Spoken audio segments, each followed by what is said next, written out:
1337년 가을, 동북면 영흥의 풍류산 아래 작은 마을 금리에서 한 여아가 태어났습니다. 아이가 태어나던 날 하늘에서는 아름다운 음악 소리가 들려왔고 뒷산에는 오색 찬란한 구름이 감돌았다고 전해집니다. 사람들은 이를 상서로운 징조로 여겼고 그 산을 풍류산이라 부르게 되었습니다. 이 아이가 바로 훗날 조선 왕조 500년 역사의 실질적인 시조가 될 신의 왕후 한시였습니다. 1351년 15살의 한시는 당시 떠오르는 무장 이성계와 혼인했습니다. 이성계는 동북면의 토착 호족 출신으로 뛰어난 무예와 담력으로 이미 두각을 나타내고 있었습니다. 한시의 집안은 청주 한시 예빈윤공파였습니다. 예빈윤 한련으로부터 시작된 가계는 안원군 한유, 정승을 지낸 안천부원군 한규인으로 이어졌고 그의 다섯째 아들이 바로 한시의 아버지 한경이었습니다. 한경은 안천부원군에 봉해진 인물이었고 어머니는 상령신씨로 나중에 사만국대 부인에 추중되었습니다. 비록 당시 실제로 사용한 본관은 안변이었지만 한시는 명문가의 딸이었습니다. 젊은 부부는 영흥의 땅에서 새로운 삶을 시작했습니다. 한시는 현명하고 덕망 있는 여인이었습니다. 그녀는 이성계와의 사이에서 6아들과 2딸을 낳았습니다. 먼저 장남 진안대군 이방우가 태어났습니다. 그는 고려에 대한 충성심이 깊어 훗날 조선 건국에 반대하며 은둔의 삶을 선택하게 됩니다. 둘째는 훗날 제2대 왕이 될 정종 이방과였습니다. 셋째 이간대군 이방위와 넷째 회안대군 이방관이 뒤를 이었고 다섯째로 태어난 것이 제3대 왕이 될 태종 이방원이었습니다. 막내 아들은 덕안대군 이방연이었는데 그는 1385년 과거에 급제하여 성균 박사를 지냈으나 조선 건국 전에 일찍 세상을 떠났습니다. 2딸 경신공주와 경선공주도 있었습니다. 결혼 생활 13년이 지난 1364년 이성계에게 중요한 전환점이 찾아왔습니다. 음력 1월 여진족인 삼성과 상계가 다른 여진족들을 이끌고 함주를 점령하는 사건이 발생했습니다. 이들은 고종의 사촌들이었습니다. 이성계는 군대를 이끌고 출전하여 이들을 격퇴하는 데 성공했습니다. 그 공로는 대단했습니다. 이성계는 봉익대부밀직부사라는 높은 관직에 오르며 단성양절익 대공신의 호를 받았습니다. 남편의 영광과 함께 한시도 원신택주에 봉해졌습니다. 28살의 한시에게 찾아온 첫 번째 공식적인 영예였습니다. 하지만 무장의 아내로 산다는 것은 결코 쉬운 일이 아니었습니다. 이성계는 전쟁터를 떠돌아야 했고 한시는 고향 동북면에 남아 집안의 대소사를 홀로 책임져야 했습니다. 8자녀를 키우고 집안을 돌보고 남편이 전쟁에서 승리할 수 있도록 후방을 든든히 지키는 것, 그것이 한시의 역할이었습니다. 한시는 자녀들을 현명하게 키웠습니다. 각자의 개성을 존중하면서도 형제간의 우애를 강조했습니다. 그녀는 아들들의 속마음을 꿰뚫어보는 통찰력이 있었습니다. 특히 장남 진안대군이 고려에 대한 충성심을 간직하고 있다는 것을 알면서도 그를 탓하지 않고 형제간의 화합을 당부했습니다. 더욱이 이성계는 개경에서 명문거족인 강윤성의 딸 강씨를 경처로 맞이했습니다. 한시는 향처로서 동북면에 머물렀고 강씨는 경처로서 개경에 있었습니다. 이는 당시 고려 귀족 사회에서 드물지 않은 일이었습니다. 권력의 중심인 개경의 거점을 마련하기 위해 지방의 무장들은 개경의 명문가와 혼인관계를 맺곤 했던 것입니다. 하지만 한시에게는 분명 고통스러운 상황이었을 것입니다. 남편은 멀리 전쟁터를 누비고 개경에는 또 다른 부인이 있었습니다. 그녀는 동북면의 향처로서 화려한 도성의 생활과는 거리가 먼 변방에서 묵묵히 자신의 자리를 지켰습니다. 그러나 그녀는 원망하지 않았습니다. 아니 어쩌면 원망할 겨를도 없었는지 모릅니다. 6아들과 2딸을 키우고 전쟁터에 나간 남편을 기다리고 집안의 크고 작은 일들을 처리하는 것만으로도 하루하루가 빠듯했을 것입니다. 그녀의 인내와 헌신 그리고 묵묵한 내조가 없었다면 이성계의 성공도 없었을 것입니다. 1388년 역사의 물줄기를 바꿀 사건이 발생했습니다. 위화도 회군이었습니다. 우왕은 명나라가 천령 이북을 요동에 귀속시키려 한다는 소식을 듣고 요동 정벌을 결정했습니다. 이성계는 이를 반대했지만 받아들여지지 않았고 결국 우군도 통사로 출전하게 되었습니다.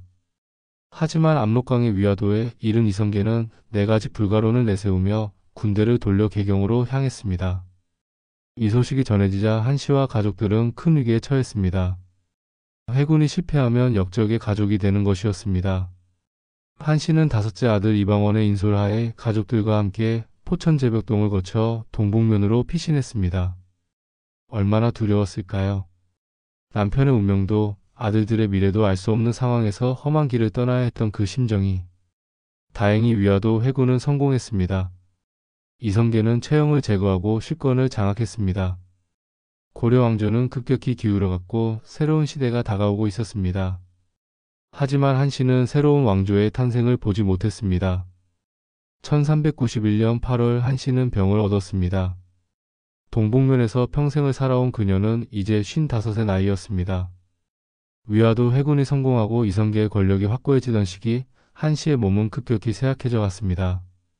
40년 가까운 세월 동안 8자녀를 키우고 집안을 지키며 살아온 삶이 그녀의 몸을 갉아먹은 것일까요? 당시로서는 결코 젊은 나이가 아니었지만 조선 건국을 불과 몇 년 앞둔 시점에서의 죽음은 너무나 안타까운 것이었습니다. 만약 그녀가 조금만 더 오래 살았더라면 조선의 첫 왕비는 신덕왕후가 아니라 신의왕후였을 것입니다. 만약 그녀가 살아서 신덕왕후를 견제할 수 있었더라면 왕자의 난은 일어나지 않았을지도 모릅니다. 한씨의 병환 소식을 듣고 이성계는 뒤늦게 아내 임종을 지키기 위해 동북면으로 달려왔습니다. 개경의 경처인 강씨가 세상을 떠난 후 이성계는 또 다른 여인 신덕왕후 강씨를 새 부인으로 맞이한 상태였습니다. 신덕왕후는 젊고 아름다웠으며 이성계의 총애를 받고 있었습니다.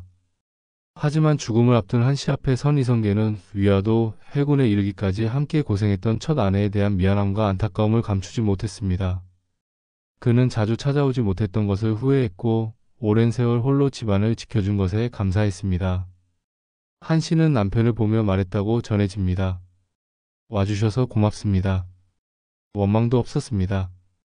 경처 강씨에 대한 질투도 신덕왕후에 대한 시샘도 없었습니다. 그저 임종을 지키러 와준 것에 대한 고마움만을 표현했습니다. 이 한마디는 그녀가 평생을 살아온 방식을 그대로 보여주는 것이었습니다. 드러내지 않고 원망하지 않고 묵묵히 자기 자리를 지키는 삶. 1391년 9월 23일 신의왕후 한씨는 세상을 떠났습니다. 조선 건국 10개월 전의 일이었습니다. 그녀의 유해는 개풍의 치석촌에 안장되었고 이곳은 후에 재릉이라 불리게 됩니다. 신도비명에는 그녀의 일생이 간략하게나마 기록되어 전해집니다. 어머니의 죽음에 아들들은 깊은 슬픔에 잠겼습니다. 특히 다섯째 아들 이방원은 어머니의 3년상을 지내기 위해 재릉 근처에서 심유사리에 들어갔습니다. 거친 막사에서 지내며 하루 3번 어머니의 무덤에 절하고 거친 음식으로 연명하는 것이 심유사리의 규범이었습니다. 하지만 어머니를 향한 효심도 급박한 정치 상황 앞에서는 꺾일 수밖에 없었습니다. 1392년 아버지 이성계가 말에서 떨어져 큰 부상을 입었다는 급보가 날아왔습니다. 설상가상으로 정몽주를 비롯한 고려 충신들이 이 기회를 틈타 이성계 일파를 제거하려 한다는 소식까지 들려왔습니다. 이방원은 고민했을 것입니다. 어머니의 산릉을 떠나는 것은 불효였습니다. 하지만 아버지와 형제들이 위험에 처한 상황에서 무덤 옆에만 있을 수는 없었습니다. 결국 그는 심유사리를 중단하고 개경으로 돌아가기로 결심했습니다. 그리고 선주교에서 정몽주를 제거하고 마침내 조선 건국의 길을 열었습니다. 훗날 용비어천가에는 이렇게 기록되었습니다. 어머님의 산릉을 사랑하사 속촌에 돌아오셨다면 건국의 공을 이루셨겠습니까? 속촌은 재릉이 위치한 해풍군 치속촌을 일컫는 말입니다.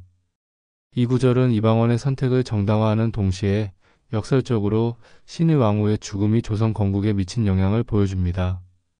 만약 그녀가 살아있었다면 이방원은 심유사리를 떠날 수 없었을 것이고 정몽주를 제거하는 결정적 행동도 취할 수 없었을 것입니다. 어머니의 죽음은 아들에게 슬픔을 주었지만 동시에 역사를 바꿀 수 있는 자유도 주었던 것입니다. 신의왕후는 조선의 탄생을 보지 못했습니다. 하지만 그녀가 키운 아들들이 새 왕조를 세웠고 그녀의 손자와 후손들이 500년 역사를 이어갔습니다. 그녀는 눈으로 보지는 못했지만 그 모든 것의 시작이었습니다. 한씨가 세상을 떠난 후 이성계는 1392년 7월 17일 조선을 건국하고 태조가 되었습니다. 새 왕조가 탄생했지만 첫 왕비의 자리는 살아있던 신덕왕후 강씨에게 돌아갔습니다. 한씨는 조선의 첫 왕비가 되지 못했습니다. 만약 그녀가 단 10개월만 더 살았더라면 역사는 달라졌을 것입니다. 1393년 태조는 세상을 떠난 첫 부인을 절비로 추증했습니다. 절개 있는 비라는 뜻의 이칭호는 한씨의 평생을 상징하는 것이었습니다. 하지만 이것만으로는 충분하지 않았습니다. 그녀는 여섯 왕자의 어머니였고 조선 건국의 실질적 동반자였으니까요. 1398년 역사의 흐름을 바꿀 사건이 터졌습니다. 제1차 왕자의 난이었습니다. 태조는 신덕왕후가 낳은 막내 아들 이방석을 세자로 책봉했습니다. 장자도 아니고 나이도 어렸으며 무엇보다 신의왕후 소생의 형들이 여럿 있었습니다. 이는 명백히 척장자 승계 원칙을 무시한 결정이었습니다. 신덕왕후의 야심과 태조의 총애가 만들어낸 무리한 결정이었습니다. 이방원을 비롯한 신의왕후 소생의 왕자들은 분노했습니다. 위화도 회군부터 조선 건국까지 아버지를 도와온 것은 자신들이었습니다. 특히 정몽주를 제거하고 건국의 길을 연 것은 이방원이었습니다. 그런데 이제 와서 후처의 어린 아들이 세자가 된다는 것은 받아들일 수 없었습니다. 1398년 8월 26일 이방원은 거사를 일으켰습니다. 나는 빠르게 진행되었습니다. 세자 이방석과 그의 형 무한대군 이방보는 살해되었습니다. 신덕왕후의 사위인 흥안군 이제도 함께 죽임을 당했습니다. 신덕왕후는 두 아들과 사위를 한꺼번에 잃으며 대가 완전히 끊어졌습니다. 태조는 충격을 받았습니다. 아들들이 서로 죽이는 참극을 목격한 그는 책임을 지고 왕위를 물려주기로 결심했습니다. 그가 선택한 것은 둘째 아들 이방가였습니다. 이방가는 고려에 대한 충성심이 깊었던 장남 이방우를 제외하면 장자였고 온화한 성품으로 형제들 사이를 중재할 수 있는 인물이었습니다. 1398년 11월 11일 정종으로 즉위한 이방가는 즉위하자마자 어머니를 신의왕후로 추존했습니다. 절비에서 왕후로 마침내 그녀는 왕비의 지위를 얻었습니다. 비록 사후의 추존이었지만 그것은 그녀가 마땅히 받아야 할 명예였습니다. 하지만 정종의 시대는 길지 않았습니다. 실권은 이방원에게 있었고 1400년 이방원은 제2차 왕자의 난을 일으켜 이방간을 제거했습니다. 같은 해 11월 정종은 동생에게 왕위를 물려주었고 이방원은 제3대 왕 태종으로 즉위했습니다. 1408년 9월 6일 태종은 어머니를 신의 왕태후로 다시 추상했습니다. 왕후에서 왕태후로 더 높은 지위를 올린 것입니다. 태종에게 어머니는 평생의 정신적 지주였습니다.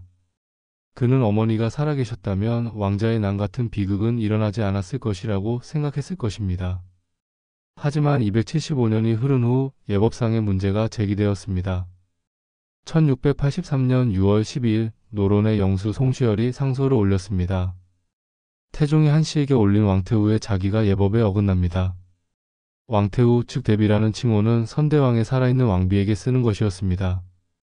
이미 세상을 떠난 선대왕의 부인에게 이 칭호를 사용한 것은 예법에 맞지 않다는 지적이었습니다. 숙종은 이를 받아들였습니다. 신의 왕후의 시호는 승인 순성 신의 왕후로 캐책되었습니다. 인을 이어받고 순하고 성스러운 신의 왕후라는 뜻이었습니다. 더 길어진 시호는 그녀의 덕을 기리는 동시에 예법을 바로잡는 것이었습니다. 그로부터 216년이 더 흐른 1899년 12월 7일 대한제국을 선포한 고종은 조선의 역대 왕들을 황제로 추존했습니다. 태조는 고황제가 되었고 신의 왕후는 신의 고황후로 추존되었습니다. 조선을 넘어 대한제국의 황후로 격상된 것입니다.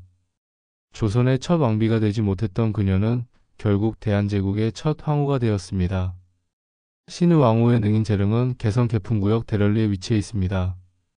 1824년에는 그녀가 태어난 마을에 기념비가 세워졌습니다. 2009년 남한의 조선 왕릉들이 유네스코 세계문화유산에 등재되었을 때 재릉은 북한에 있어 함께 등재되지 못했습니다. 그래서 기신일이 되면 남편 태조가 잠든 동구릉의 건원릉 정자각에서 재앙을 올립니다. 신의 왕후는 생전에 왕비가 되지 못했습니다. 조선의 첫 왕비는 신덕왕후였습니다. 하지만 역사는 누가 진정한 승리자인지를 보여주었습니다. 신덕왕후는 후처로서 왕비가 되었지만 장자도 아닌 막내 아들 이방석을 세자로 앉히려다 왕자의 난을 불러왔습니다. 그녀의 두 아들은 모두 살해되었고 사위마저 죽임을 당하면서 대가 완전히 끊어졌습니다. 태종은 신덕왕후의 묘를 도성 밖으로 옮기고 성물들을 광통교 다리로 만들어 거꾸로 파묻었습니다. 묘는 후궁의 격으로 격화되었다가 현종대에 이르러서야 겨우 왕비의 예로 복권되었습니다. 반면 신의왕후의 자손들은 어떠했습니까? 정종 태종으로 이어진 왕위는 그녀의 후손들에 의해 계승되었습니다. 태종의 아들 세종, 세종의 아들 문종과 세조, 그리고 그 뒤를 이은 모든 조선의 왕들이 신의왕후의 직계 후손이었습니다. 제16대 순종에 이르기까지 26명의 왕 모두가 그녀의 피를 이어받았습니다. 오늘날 전주 이씨의 대다수가 신의왕후의 직계 후손입니다. 그녀는 조선 왕조의 진정한 어머니였습니다. 태종 이방원에게 어머니 신의왕후는 특별한 존재였습니다. 태종이 장남 양녕대군에게 양유하려 했을 때의 일입니다. 신하들은 결사반대했고 상황은 교착 상태에 빠졌습니다. 그때 태종의 꿈에 밤마다 신의왕후가 나타나 울며 말했다고 합니다. 내가 나를 굶기려 하느냐? 이는 야사가 아니라 공식 기록입니다. 이숙번은 이렇게 풀이했습니다. 어린 세자에게 무리하게 보위를 물려주어 종묘사직이 위태로워진다면 모후께서 저승에서 굶는 것이 당연합니다. 태종은 결국 수긍하고 옥새를 상서사에 갖다 놓았으며 열흘간의 양의 소동은 끝이 났습니다. 물론 이것이 태종의 정치적 쇼였을 가능성도 있습니다. 당시 태종은 아직 젊었고 세자도 어려서 양의는 명백히 무리였기 때문입니다. 하지만 진실이 무엇이든 태종이 어머니의 이름을 빌려 정치적 결단을 내렸다는 사실 자체가 신의왕후의 영향력을 보여줍니다. 정종이 즉위한 후 강령전에는 신덕왕후의 초상이 걸려 있었습니다. 태조가 그녀를 생각하며 걸어둔 것을 정종이 그대로 둔 것이었습니다. 태종은 이것을 보고 대뜸 잡아다가 내던져 버렸습니다. 그리고 어머니 신의왕후의 초상을 새로 그려 걸게 했습니다. 형제간의 우애가 깊었던 태종이 친형 정종에게 무례를 범한 것은 이때가 거의 유일했습니다. 그만큼 신덕왕후에 대한 분노가 컸고 어머니 신의왕후에 대한 효심이 컸던 것입니다. 신의왕후의 집안인 청주 한씨는 조선 왕실과 깊은 인연을 맺었습니다. 그리고 놀라운 특징이 하나 있었습니다. 청주 한씨 출신 왕비들은 대대로 거의 모두 아들을 낳았다는 것입니다. 성종의 정비 공혜왕후는 예였지만 그녀는 충분히 아이를 낳을 수 있는 나이에 요절했습니다. 그 외에 청주 한씨 왕비들은 모두 아들을 낳았습니다. 특히 인조의 왕비 인열왕후 한씨는 조선 중후기 왕비 중 가장 많은 아들을 낳았는데 그 수가 신의왕후와 똑같이 6명이었습니다. 마치 시조 신의왕후의 피가 이어지는 것처럼 청주 한씨는 왕실의 왕자들을 선사했습니다. 이것이 단순한 우연일까요? 아니면 신의왕후가 물려준 어떤 기운이었을까요? 사람들은 청주 한씨 집안이 유독 아들을 잘 낳는 기운을 타고났다고 믿었습니다. 신의왕후는 조선 건국전에 세상을 떠났기에 역사의 전면에 나서지 못했습니다. 드라마나 영화에서도 그녀는 자주 생략되거나 비중 있게 다뤄지지 않았습니다. 1983년 KBS 드라마 개국에서 배우 태연실이, 카튼의 MBC 드라마 조선왕조 500년에서 배우 김소원이 신의왕후를 연기했습니다. 하지만 이들 작품에서도 그녀의 비중은 크지 않았습니다. 1996년 KBS 드라마 용의 눈물에서는 배우 한영숙이 신의왕후를 연기했습니다. 극 초반에 잠깐 등장하여 병으로 고통받다가 몇 해 만에 사망하는 것으로 그려졌습니다. 하지만 이 드라마는 신의왕후의 통찰력을 잘 보여주었습니다. 그녀는 아들들의 속마음을 꿰뚫어 보았고 특히 진안대군이 고려의 충신으로서 조선 건국을 반대한다는 것을 알고 있었습니다. 그래서 그녀는 화합을 강조하며 핵심을 찌르는 말을 자주 했습니다. 2014년 KBS 드라마 정도전에서는 신의왕후가 등장하지 않았습니다. 단지 37화에서 그녀의 장례 장면만 나왔을 뿐입니다. 스토리 전개가 빠른 이 드라마에서 비중이 크지 않은 인물은 생략되었고 신의왕후도 그 중 하나였습니다. 23년 만에 2021년 KBS 드라마 태종 이방원에서 신의왕후는 다시 사극에 등장했습니다. 배우 예수정이 연기한 신의왕후는 이전 작품들보다 훨씬 비중 있게 다뤄졌습니다. 드라마는 그녀의 죽음이 왕자의 난을 비롯한 이방원의 행보에 어떤 영향을 끼쳤는지 간접적으로 보여주었습니다. 신의왕후의 죽음 이후 신덕왕후가 본색을 드러내어 신의왕후의 자식들을 배신하게 되고 이것이 왕자의 난으로 이어지는 것으로 그려진 것입니다. 신의 왕후 한씨는 화려한 삶을 살지 못했습니다.